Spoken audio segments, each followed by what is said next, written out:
Vamos seguir falando de história, de cultura, com o projeto Floripa 350, que hoje o Eltinho Luiz continua a contar aquela história incrível de Dom Pedro II e da família real e veio, né, a Santa Catarina. Ó, muito legal. 19 anos depois da chegada surpresa de Dom Pedro I, foi a vez do filho, Dom Pedro II, desembarcar em Desterro. Dessa vez, a chegada de Vossa Majestade foi amplamente anunciada. Nos dirigimos à Biblioteca Pública de Santa Catarina, acompanhados de Roberto Moreira, colecionador, admirador e estudioso de Dom Pedro II. Isso aqui é uma relíquia. O que é o tal do O Relator Catarinense? Esse é um jornal que foi criado única e exclusivamente para narrar a passagem do imperador aqui em Santa Catarina, no ano de 45. Sim, na época, um jornal chamado O Relator Catarinense foi criado somente para divulgar tudo o que era feito pelo casal imperial, uma vez que a imperatriz Teresa Cristina também veio. Ele foi editado em 8 números, sendo que o 6º possui um suplemento. Esse suplemento contém o nome de todas as pessoas que foram condecoradas pelo imperador até a data, né? E um termo do lançamento da Pedra Fundamental. Lá do hospital? Hospital de Caridade. Documento tão importante que o Celso ficou ali observando se manuseávamos de maneira correta. Com luva você pode dar uma olhada. Mas não posso olhar assim, detalhadamente, mexer pra cá, não vou poder. É, com acompanhamento... Ah, eu sabia! Vai ser possível. Muito bom. Roberto é colecionador de objetos relacionados a Dom Pedro II e trouxe alguns para que pudéssemos observar de perto. Um estandarte que recebeu de presente era a nossa bandeira, que antigamente continha o brasão de armas. Ele também nos mostrou um livro com a cronologia da visita realizada em 45. Essa cronologia da viagem dele foi feita por ti? Isso. Esse foi um artigo que eu escrevi, né, na revista História Catarina, edição de número 100, onde relata essa passagem. Então, aqui por ordem cronológica, né? A frota imperial chegou no dia 11, desembarque no dia 12. Aqui, por exemplo, 14, visita ao Hospital de Caridade. Dia 16, houve uma tentativa de visitar a freguesia da Lagoa, só que não ocorreu em decorrência do mau tempo. Chuva, ok, não deu. 17, passeio a cavalo, Praia de Fora, Sapo dos Limões. Eles registravam tudo, detalhadamente? Tudo registrado, né? Além das mudanças políticas, sociais, econômicas e jurídicas promovidas com a vinda do monarca, as doações feitas chamaram a atenção. Uma delas foi a ampliação do Hospital de Caridade. 23 volta para o Hospital de Caridade, onde tem o lançamento da Pedra Fundamental. É aqui a tal da cerimônia? Exatamente. Entendi. Na visita do 14, ele doou uma quantia em dinheiro e, como retribuição, ele voltou no dia 23, onde ele recebeu não só o título de protetor do hospital, como participou da cerimônia de lançamento. Então, aqui eu tô ligado. Então, aqui foi quando eles homenagearam para o Imperial Hospital de Caridade, é isso? Exatamente.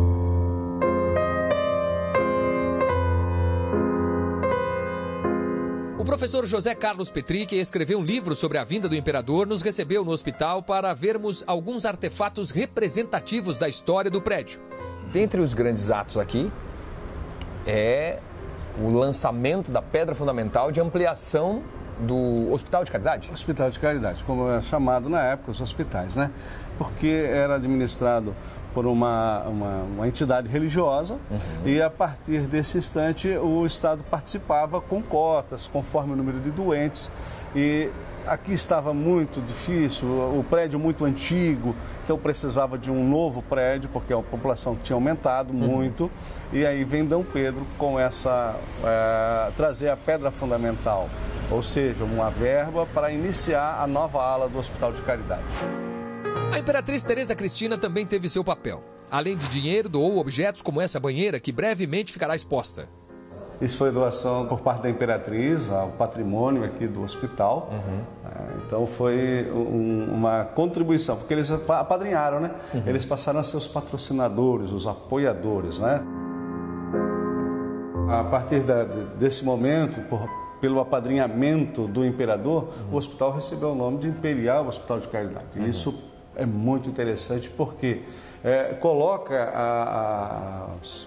os jovens imperadores agora na proximidade do povo. O que o povo precisa, né? Naquela época, além de ter o seu consumo, o seu sustento, mas o problema era a saúde. As visitas feitas ao Caridade foram registradas com orgulho.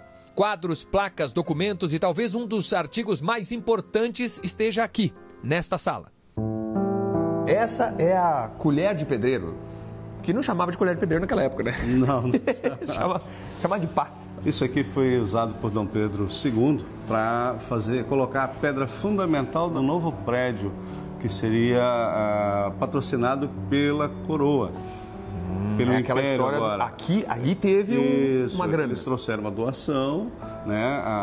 O Império trouxe uma doação para cá de 2 contos de réis, depois ele deu mais, chegou a um valor bem mais alto, mas a princípio ele trouxe esse valor. E a partir daí então iniciou a nova construção do Hospital de Caridade, como era chamado, porque era uma organização sem fins lucrativos, era mais sociedade civil e religiosa do que Estado presente nesses dias. A capital da província, sem dúvida, se modificou com a passagem da corte imperial. Ruas foram construídas, edifícios ampliados, várias doações foram feitas não só em dinheiro.